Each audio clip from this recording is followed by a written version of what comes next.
Baik, terima kasih dokter. Selamat pagi kepada dokter trainee, kakak kelas dan rekan residen.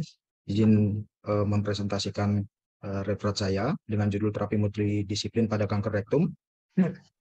Untuk pendahuluannya, kanker rektum itu merupakan salah satu keganasan yang paling sering terjadi dan merupakan keganasan kedua yang paling sering pada usus dasar. Pada wanita, kanker rektum merupakan penyebab kematian ketiga, sedangkan pada pria itu dikatakan bahwa sebagai penyebab kematian nomor dua tersering. Kemudian insidensi kanker kolorektal terus meningkat dari tahun ke tahun, terutama di negara bagian barat itu sebesar 55%. Insidennya terus meningkat lebih dari 200.000 kasus baru setiap tahunnya.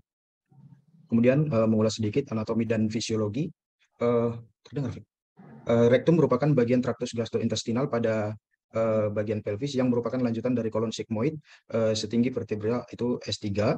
Kemudian ampula rektum akan menerima dan uh, menahan akumulasi feses hingga dikeluarkan saat defekasi. Pada laki-laki, rektum berhubungan secara anterior terhadap fundus vesica urinaria, bagian terminal ureter, ductus deferentis, dan glandula seminalis, serta prostat. Pada perempuan, rektum berhubungan dengan vagina secara anterior dan dipisahkan oleh bagian posterior fornix dan cervix oleh rectouterine pouch. Kemudian vaskularisasi dari rektum itu vaskularisasinya dari superior rectal artery, lanjutan dari inferior mesenteric artery, memvaskularisasi bagian proksimal dari rektum. Kemudian itu arteri right and left middle rectal berasal dari anterior dari arteri iliaca internal pelvis, memvaskularisasi bagian media dan inferior dari rektum. Kemudian ada inferior rectal artery itu berasal dari arteri pudenda interna di perineum, memvaskularisasi anorectal junction dan anal kanal. Kemudian inervasi dari rektum, itu inervasi rektum berasal dari sistem simpatis dan parasimpatis. Untuk inervasi simpatis berasal dari tulang belakang di bagian lumbal, itu melalui lumbar splenic nerve dan plexus hypogastrik. Persarapan parasimpatis berasal dari level S2 sampai S4 melalui pelvic splenic nerve dan left right inferior hypogastrik plexus hingga rektal. Kemudian rektum terletak distal dari pelvic pain line, sehingga semua serabut afferent visceral mengikuti serabut parasimpatis secara retrograde ke S2 hingga S4 spinal sensory ganglia. Kemudian untuk kanker rektum itu gambaran histopatologi yang sering ditemukan pada kanker rektum merupakan adenokarsinoma. Dari data statistik itu menunjukkan bahwa adenokarsinoma mencapai lebih dari 90% dari kasus kanker rektal. Kemudian tipe karsinoma rektum yang lain antara lain itu ada adenosquamosa, kemudian sel squamous dan undifferentiated karsinoma serta spindle cell.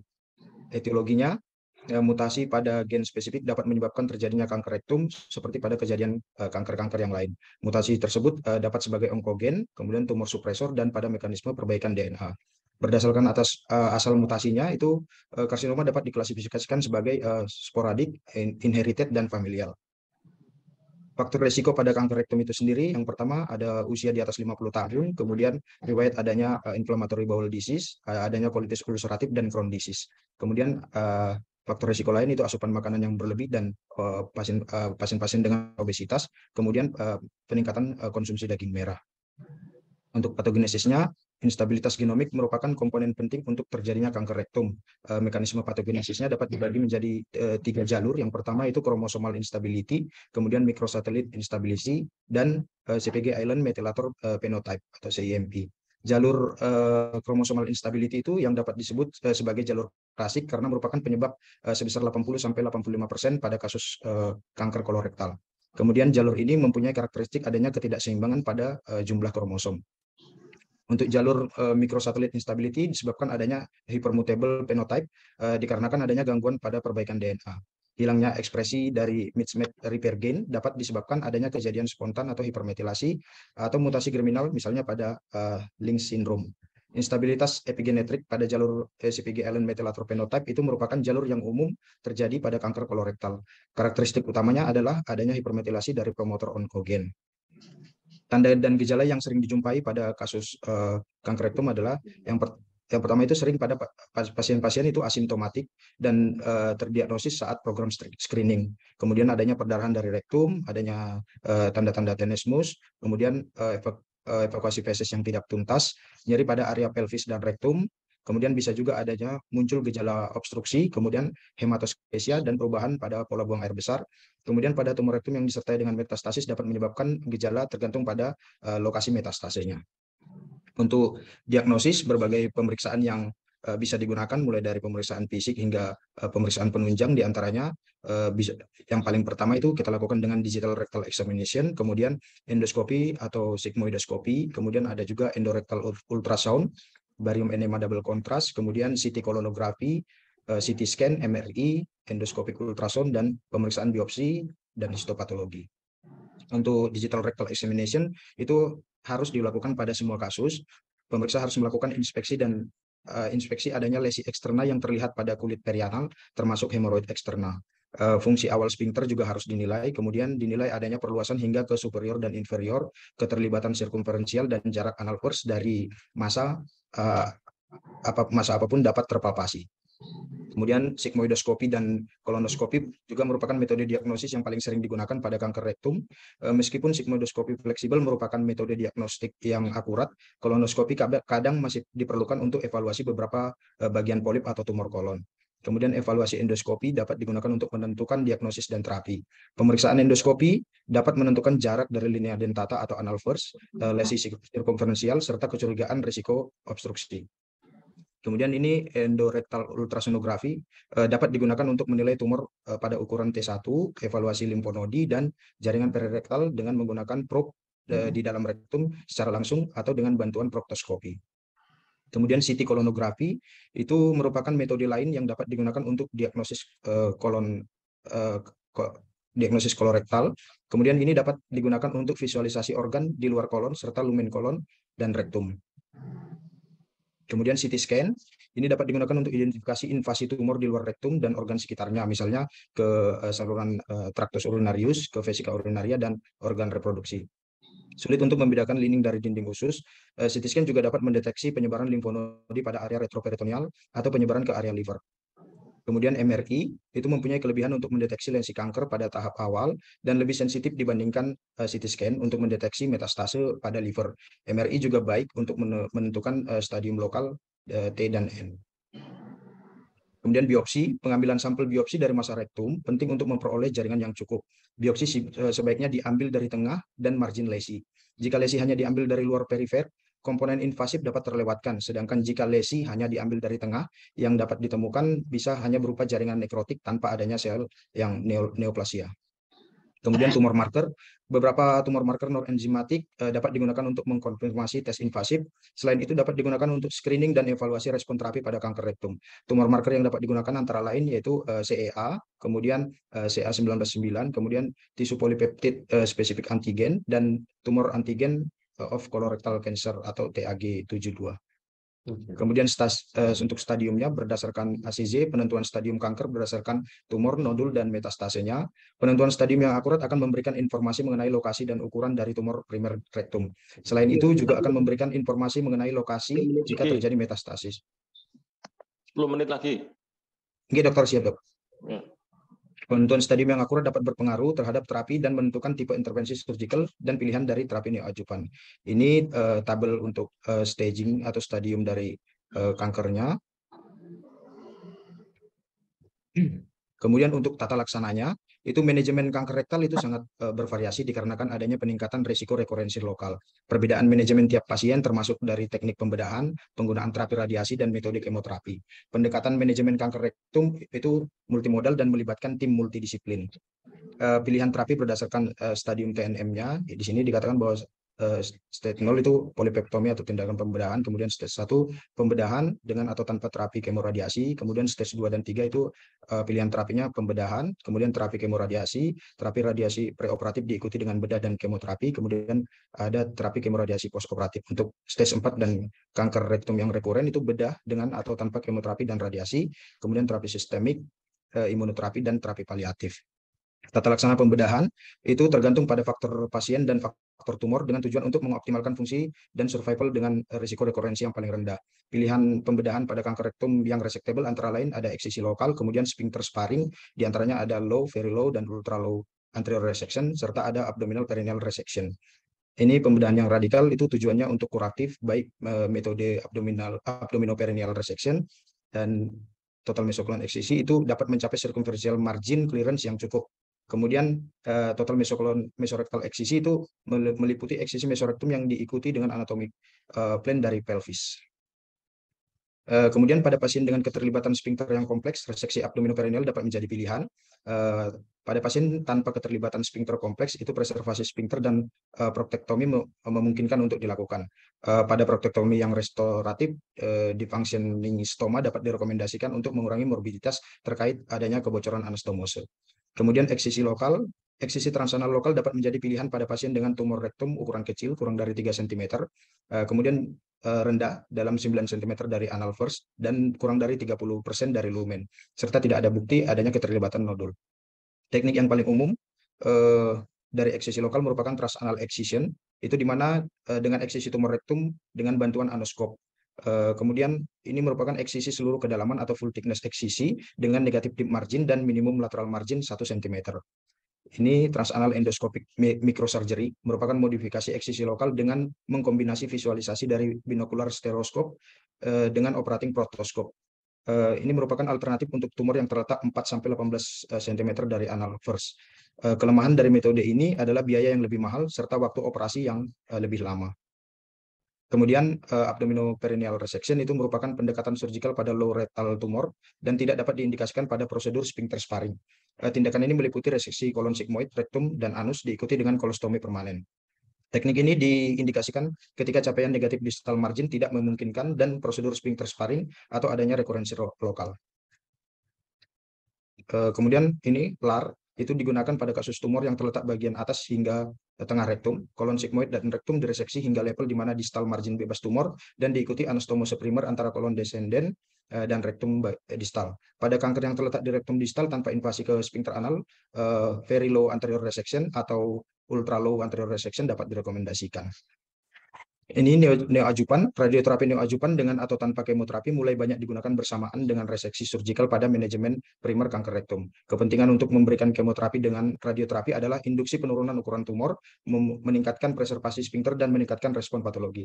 Berdasarkan rekomendasi NCCN itu pada pasien dengan kanker rektum stadium 2 dengan T3, T4 dan nodulnya negatif, dan stadium 3 itu neoadjuvan dilakukan dengan diikuti reseksi bedah dan adjuvan kemoterapi dengan total durasi perioperatif tidak melebihi dari 6 bulan. Kemudian radioterapi, beberapa penelitian telah menunjukkan pentingnya radioterapi praoperasi ditambah total mesorectal excision dalam mengurangi rekurensi lokoregional pada pasien kanker rektum stadium 2 dan 3. Penelitian lain menunjukkan bahwa menambahkan kemoterapi ke radioterapi praoperasi itu dapat meningkatkan efek lokal radioterapi.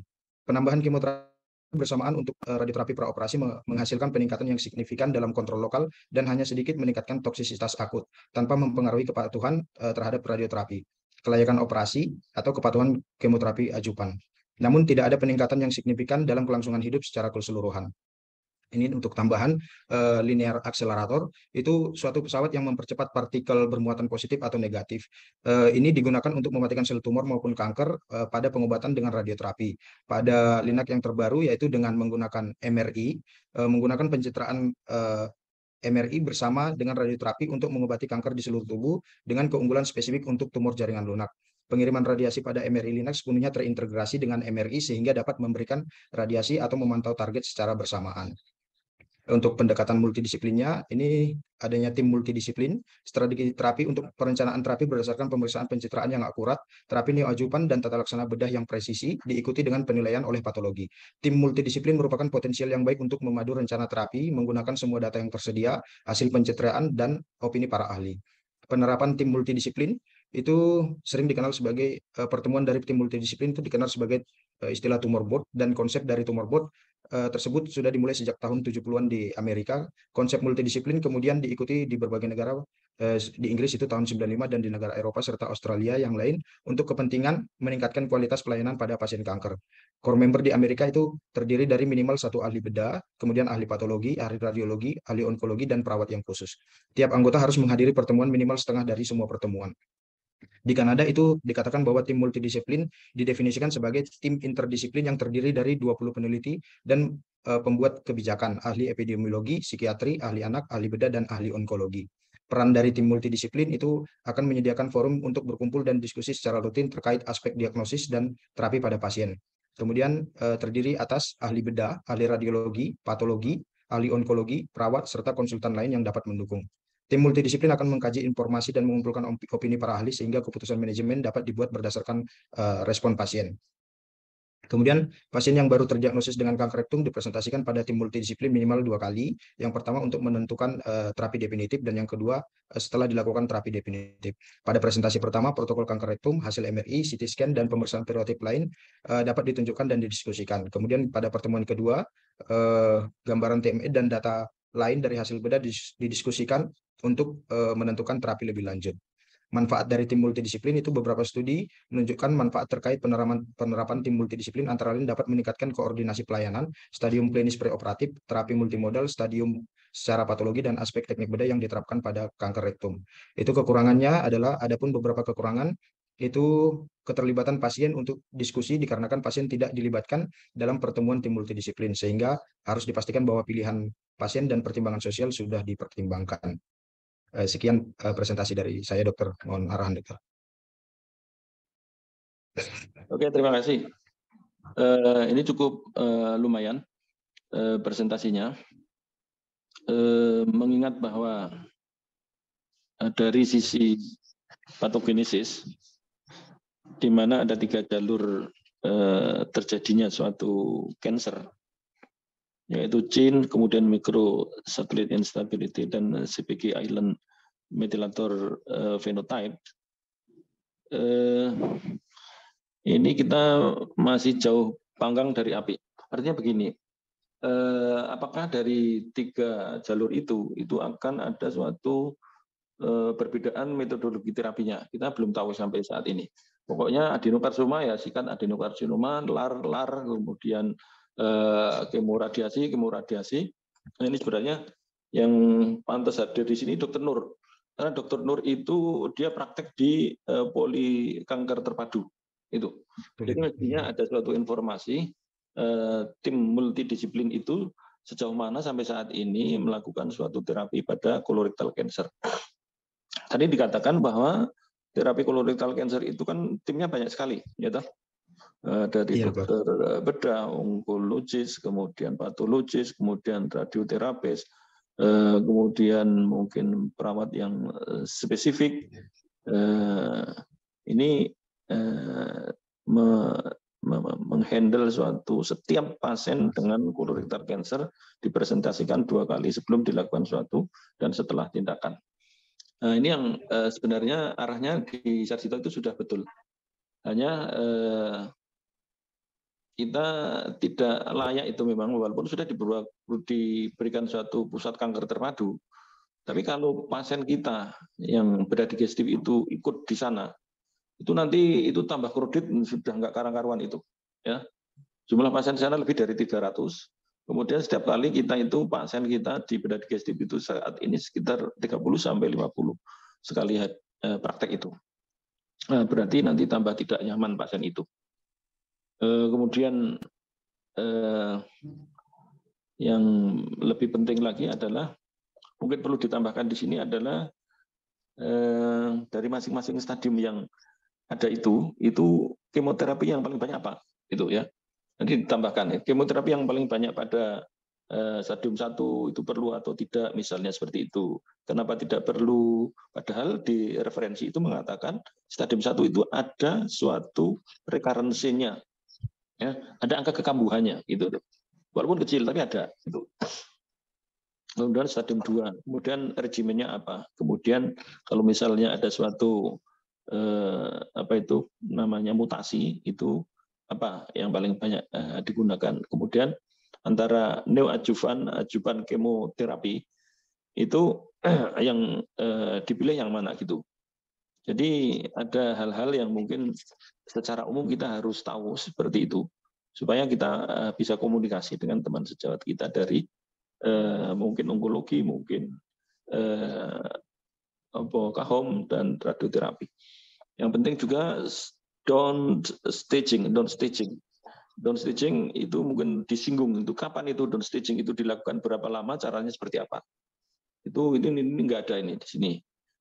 Sehingga nanti kita bisa melakukan suatu komunikasi dengan radiologi. Saya pengen pasien ini dilakukan down staging dulu, tapi kita hilang di komunikasinya karena kita hanya merujuk misalnya, dan yang menerima itu mungkin bukan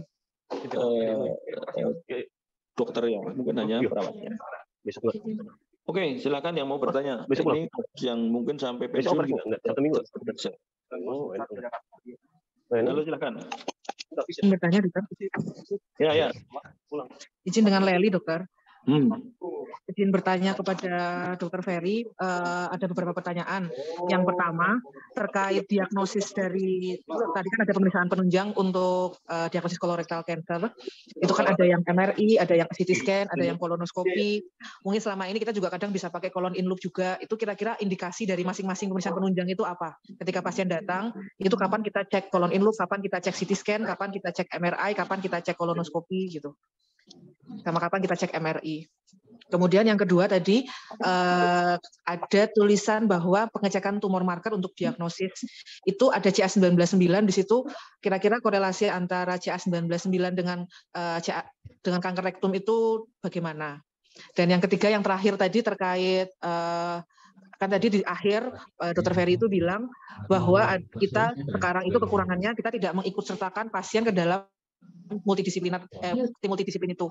Kira-kira kalau menurut Dr. Ferry sendiri, apakah memang pasien itu perlu diikut sertakan ke diskusi multidisiplin? Karena kadang kita itu untuk diskusi itu kan ada yang berbeda antara yang kita sampaikan. Kita harus menghaluskan yang kita sampaikan ke pasien. Takutnya kalau kita gabungkan ke dalam rapat nanti malah pasiennya mungkin ada pertimbangan-pertimbangan lainnya jadinya gitu. Apakah baiknya itu memang digabungkan atau dari pasien itu kita berikan info setelah ada kesimpulan akhir dari rapat tim multidisiplin. Begitu Dr. Ferry, mohon jawabannya. Terima kasih. Baik, terima kasih atas pertanyaannya. Untuk yang pertama untuk diagnosis, untuk pemeriksaan penunjang tadi, yang pertama yang harus dilakukan pada pemeriksaan penunjang adalah yang jelas pemeriksaan fisik, dan terutama di sini ditekankan pada rectal TUSA atau digital rectal examination. Kemudian untuk pemeriksaan penunjangnya itu sendiri, kapan digunakan MRI, kapan digunakan CT scan, izin menjawab dokter, mungkin untuk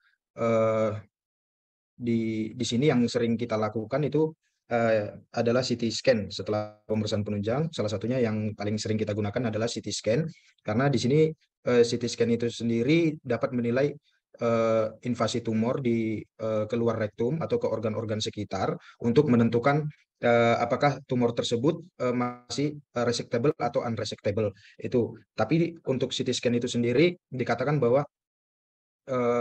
ada kelemahannya dibandingkan dengan MRI. Jadi pada MRI itu punya kelebihan untuk mendeteksi lesi kanker yang tahap-tahap awal. Jadi dan lebih sensitif juga untuk mendeteksi adanya metastase liver. Jadi semua bisa digunakan. Namun untuk yang tadi pertanyaan untuk yang colon in loop, itu mungkin kita gunakan apabila pasien datang dengan misalnya dengan keluhan adanya perdarahan dari rektum ataupun hematoskesia, mungkin begitu dokter. Kita menjadi pilihan untuk colon in loop. Kemudian yang pertanyaan yang kedua untuk pemeriksaan tumor marker tadi CA199, di sini memang CA199 itu mungkin lebih fokusnya hanya untuk pankreas, namun karena ini tumor di gastrointestinal tract, makanya tetap dilakukan untuk screening. Selain pemeriksaan CEA, kita juga lakukan pemeriksaan CA199. Kemudian untuk yang pertanyaan ketiga, izin menjawab dok. Di sini dikatakan bahwa tim multidisiplin itu kekurangannya tadi karena pasien tidak dilibatkan dalam diskusi ataupun dalam pertemuannya. Kalau menurut pendapat saya, karena di sini dikatakan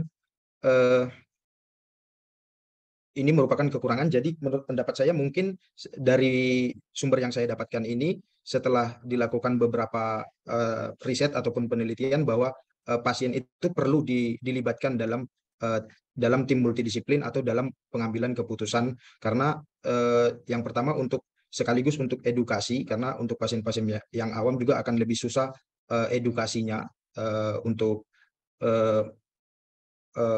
menentukan terapi juga, karena pasien juga perlu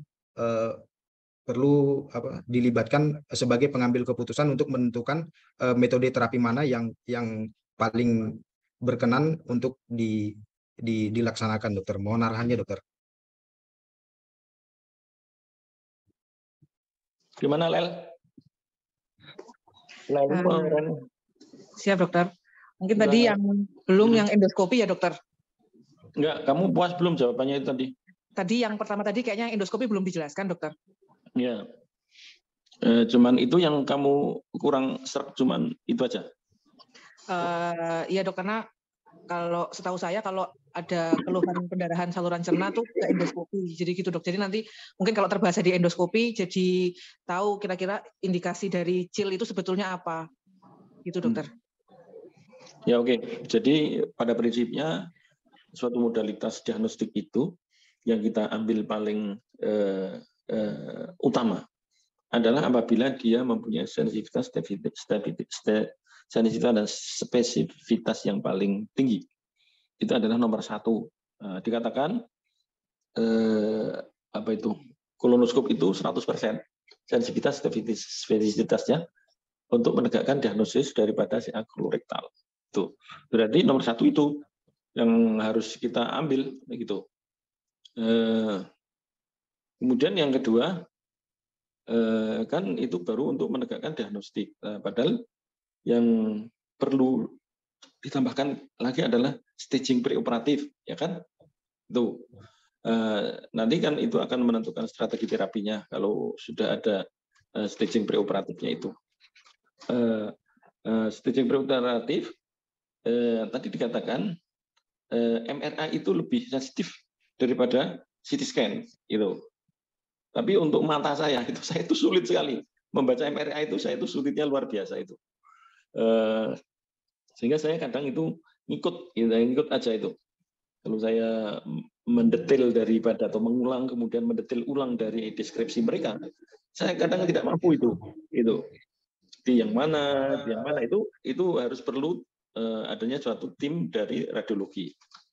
Kemudian yang kedua adalah yang lebih sensitifnya kurang tapi juga cukup akurat adalah CT scan, gitu.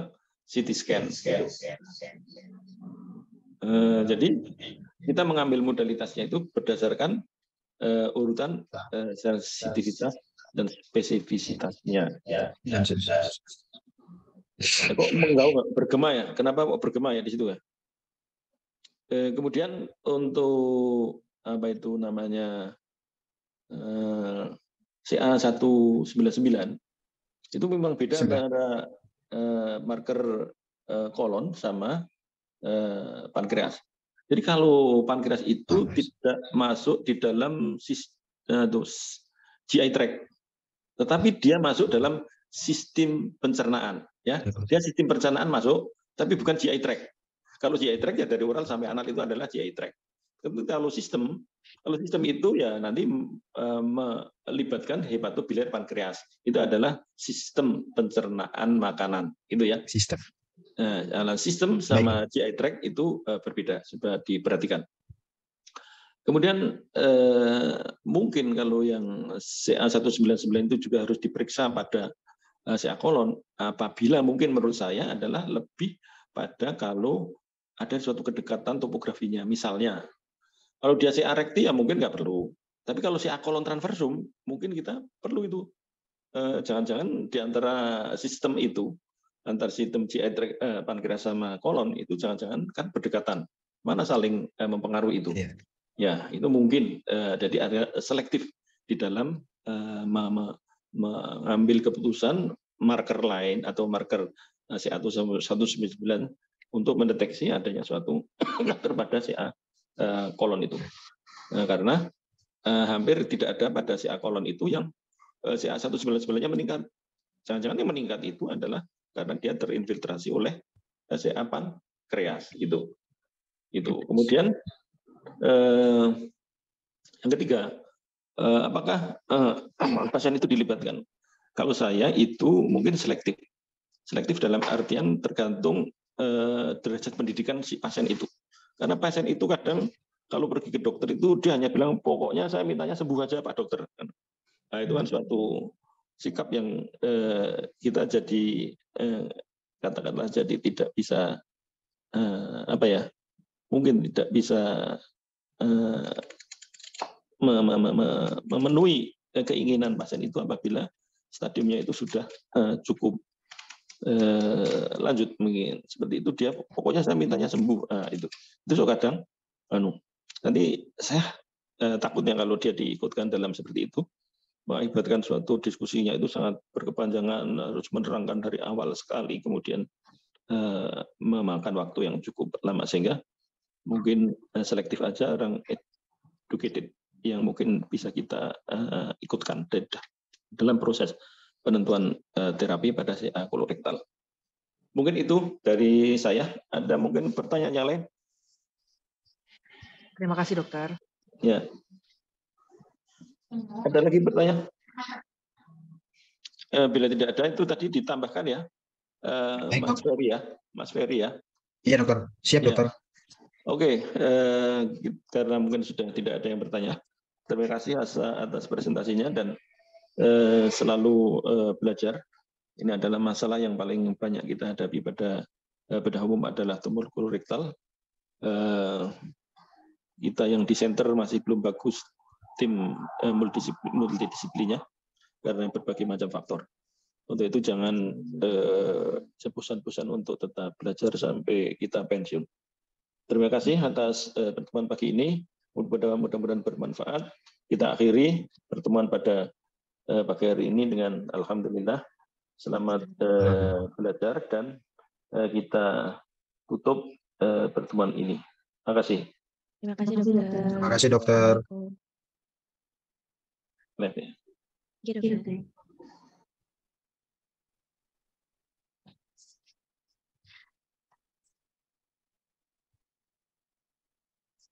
Terima kasih dokter, kakak kelas dan rekan-rekan residen yang sudah berpartisipasi.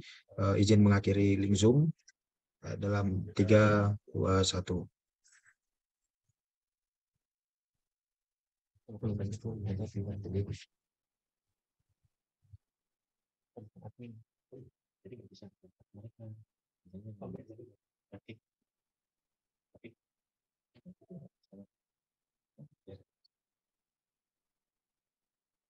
Oh, bilang Mbak Erli.